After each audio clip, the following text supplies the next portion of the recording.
This Family Life News podcast is made possible by the support of listeners like you. Next on the 5 o'clock report. He's going to Northeast Pennsylvania, which is a corner of the state that will face one of the more competitive congressional elections next year. I'm pretty sure somebody needs a haircut. Hopefully Trump stops in here and gets a haircut. As young Australians, we will be completely silenced and cut off from the world. Christmas cards, Christmas cards. Now, let's go to the newsroom. Good afternoon and welcome to the broadcast. I'm Family Life News anchor Sarah Harnish. It is time to meet a president. The Poconos prepares for the arrival of Donald Trump.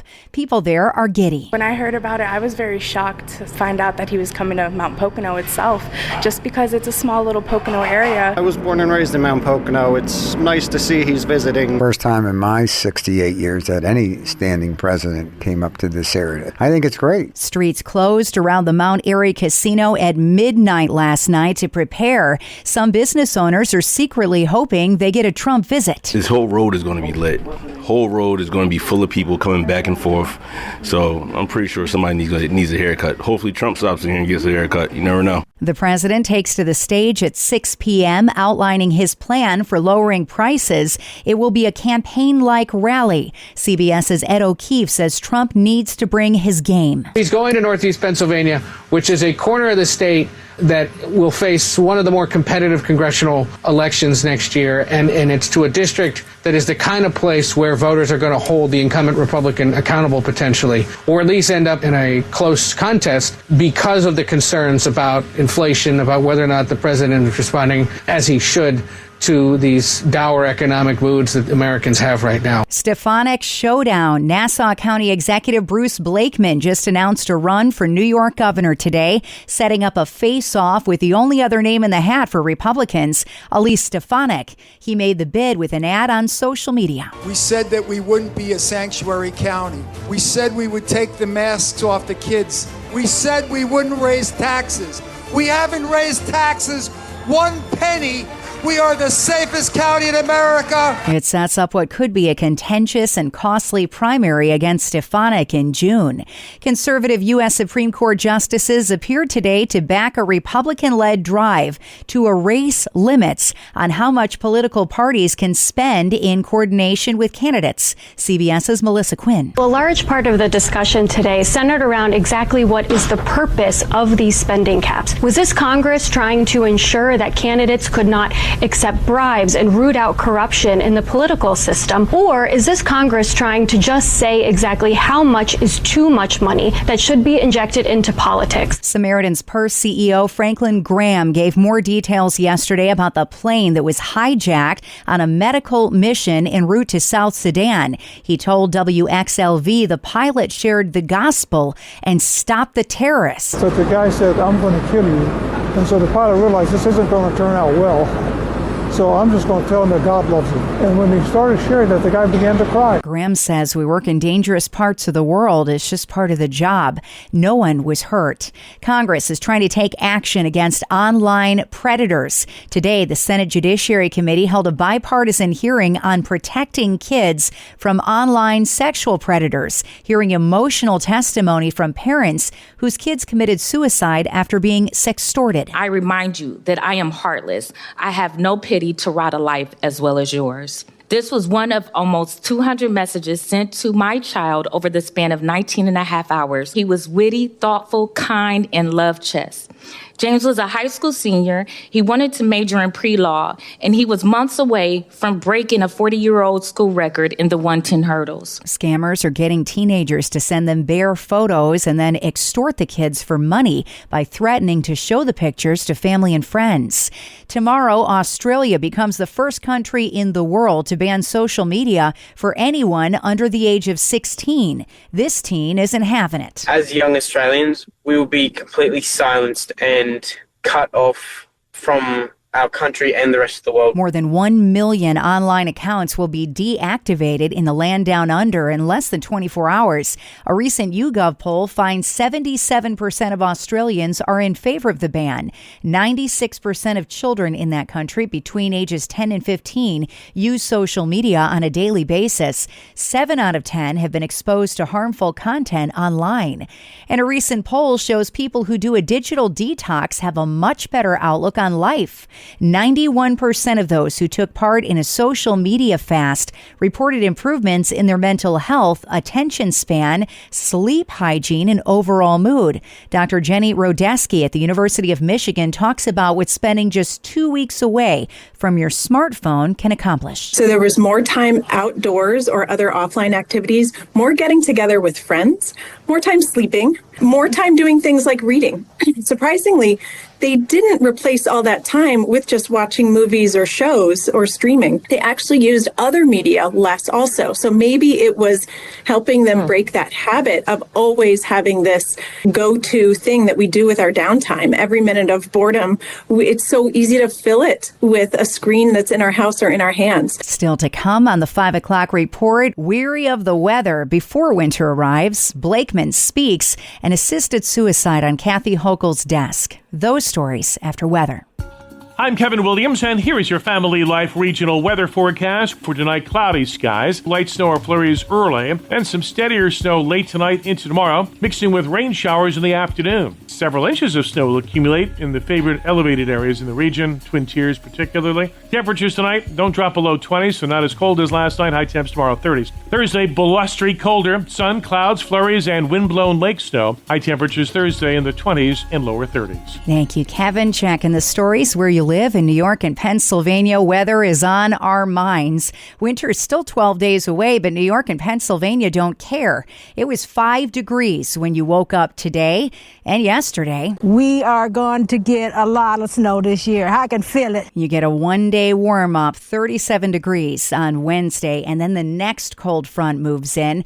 Radar shows that front is barreling past Minnesota and Chicago at this hour. He's already making the rounds on TV. Nassau County Executive Bruce Blakeman is commenting on his run for governor of New York. He spoke to Fox News this morning. We want to put New York first. We want to make it more affordable. We want to make New York safer. And we want to make people in New York happy again. Blakeman will face off against Congresswoman Elise Stefanik in June. If he wins, Kathy Hochul would be his next opponent. A little more on Kathy Hochul. She's still on the fence about whether or not to sign a doctor-assisted suicide bill. She has to decide by the end of the year. The Medical Aid in Dying Act allows terminally ill adults to kill themselves with a lethal cocktail of drugs.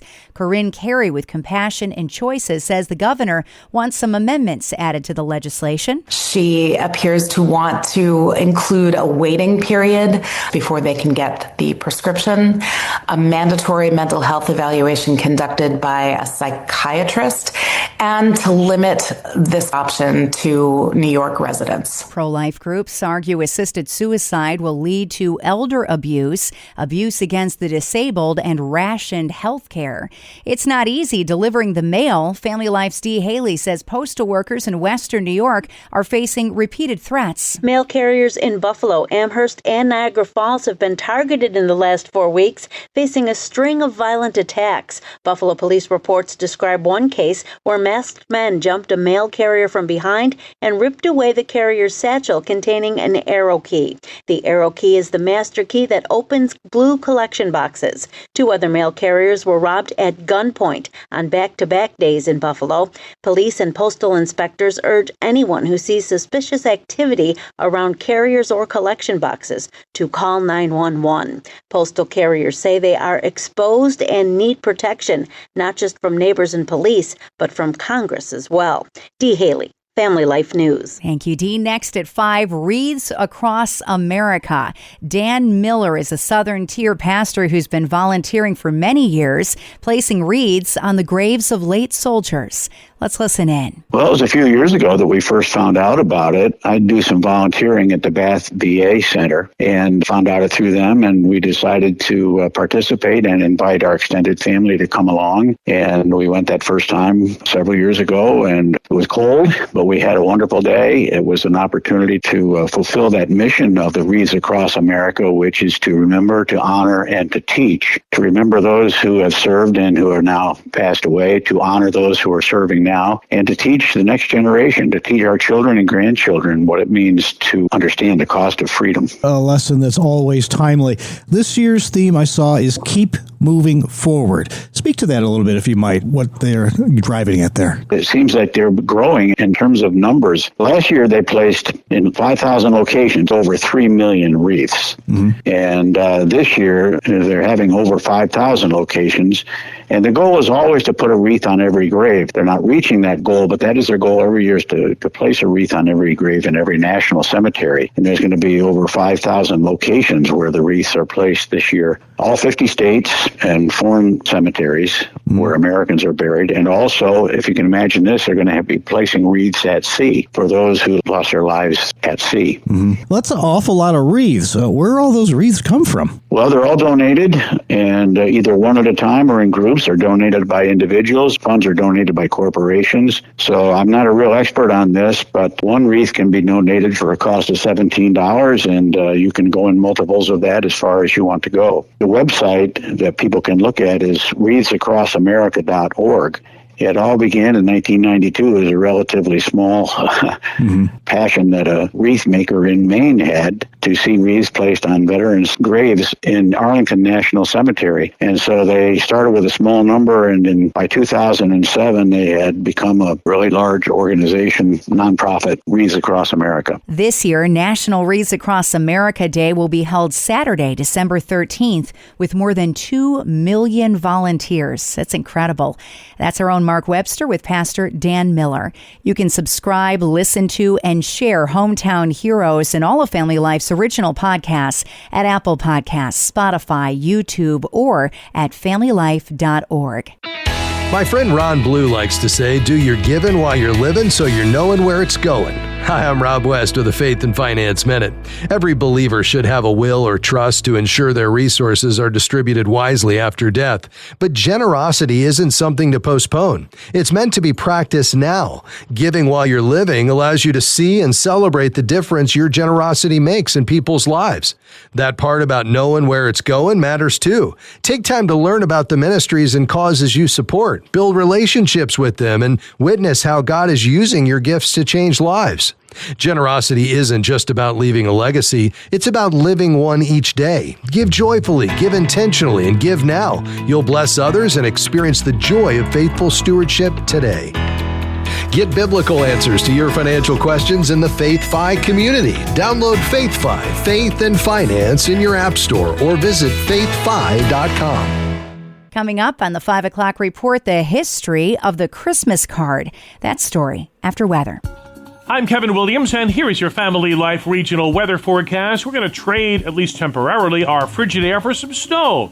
The Arctic air in place will be dislodged by an approaching low pressure center, a little clipper from Michigan. It'll bring snow late tonight and tomorrow, and though not a big storm, some of us will be shoveling. In the Arctic air, lake effect follows Thursday and Friday with some wind as well. Here is the call for tonight: cloudy skies, a touch of light snow or flurries early, and some steadier snow late tonight into tomorrow, mixing with rain showers in the afternoon. Several inches of snow will accumulate in the favored elevated areas in the region, Twin Tiers particularly. Temperatures tonight don't drop below 20, so not as cold as last night. High temps tomorrow, 30s. Thursday, blustery, colder. Sun, clouds, flurries, and wind-blown lake snow. High temperatures Thursday in the 20s and lower 30s. All right, Kevin, finally at 5. Did you get any yet? And did you send any yet? Family Life's Mark Webster opens the envelope on National Christmas Card Day. Christmas cards, Christmas cards. The first record of a Christmas card goes back to 1611. The Prince of Wales got the first one, likely hand-delivered. In 1843, Sir Henry Cole really got things going, inventing the modern Christmas card to promote the use of the new British postal system. The U.S. got in on the act shortly thereafter. Then in the 1870s, German printer Louis Prang made cards more affordable by mass-producing them. a concept certainly embraced by brothers David and Rudolph Hall in Kansas City, who in the early 1900s opened a new store called Hallmark. Mark Webster, Family Life News. The last day to get those cards out with USPS is December 17th, next Wednesday. And that's the world that we live in for Tuesday, the 9th of December. I'm Sarah Harnish, and this is the 5 o'clock report on Family Life. Thank you for listening to this Family Life News podcast. If you've been encouraged by what you've heard, please share it with others and click the subscribe button to automatically receive future episodes.